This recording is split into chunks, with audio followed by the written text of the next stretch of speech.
with Crumbs after their victory. A very nice and well-played game. I got to start off with the Eve play. We saw a bit of it from Snoopy today. He tried some counter jungling. It didn't work as well. Why did you counter jungle on Eve, and why did it work so well this game? I think as Eve, you really have a good advantage early game that there's no wards dropped, especially no pink wards. So going into the jungle, I felt very comfortable.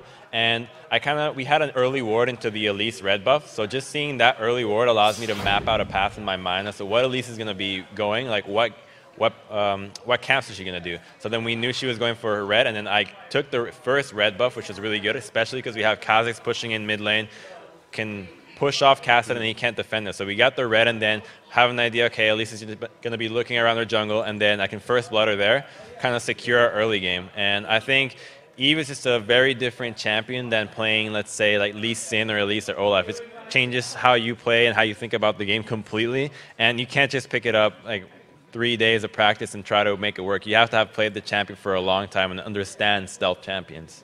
And with the idea of new things happening, you guys letting Cassidy through this time, what was the idea behind that? Was it easy to fix a focus shifter, or you didn't think it would be that much of a problem?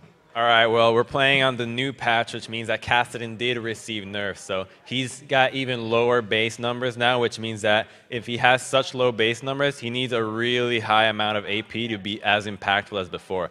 Before, you needed 1 or 2 kills and he'll get going, but now he needs 3 to 4. He needs a lot of kills, and if you get a counter pick on him mid lane, he's not going to be too useful.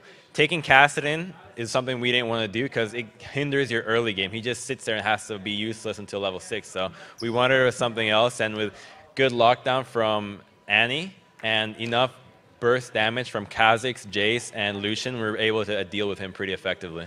And, you know, final question, that Lucia build, QtPie loves to go for his Ghost Blade. What's the idea behind this for him? All right, so before he didn't use Ghost Blade, he used to go, I think it was Bloodthirster into Trinity Force, and now he started going Yomus, because I told him, look, QtPie, I've seen it done before. Yomus, you got to do it on Lucian, you have to do it on Draven too. It's an item that's very cost effective with its active, and it just allows for a lot of snowball. If you can get that item early and make it work, it just snowballs the game out of control. And I think being able to do that is something that's pretty invaluable, just snowballing. Why not? It's high risk, high reward. So why not, indeed. Crumbs, thank you very much. Best of luck in the rest of Super Week. Congrats on the win. All right, everybody, we're almost done for the day. We're going to throw it back to Freak and Jat on the Caster's desk.